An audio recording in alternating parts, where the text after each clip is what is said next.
patnubay at gabay ng magulang ang kailangan. Maaaring may masiselang tema, lengguwahe, karahasan, sexual, horror o droga na hindi angkop sa mga bata.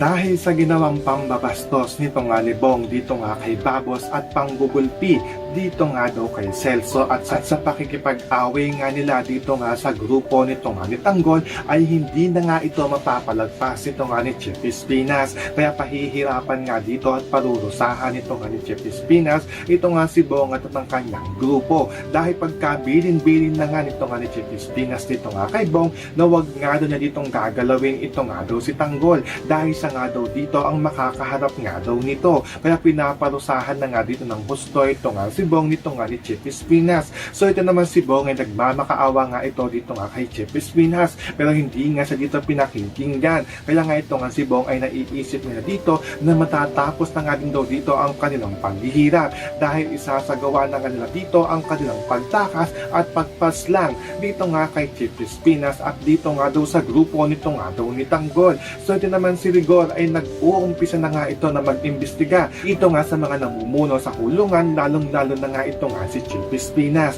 dahil kailangan na nga nila ditong natuklasan kung meron nga daw bang ginagawang kabalustugan ito nga daw sila Chief Espinas dahil hindi nga nila dito makausap ito nga Red Phoenix at hindi nga nila makuhanan kung sino nga daw ba ang nagtangka dito nga daw sa kanilang buhay. So makakaabangan nga natin dito ang pagpapahirap dito nga kay Bong at ang pag-iimbestiga nito nga ni Rigor dito nga kay Chief Espinas. Yan ang ating mga pakakatutukan at pakakaabangan dito nga lang sa FPJ's Batang Quiapo.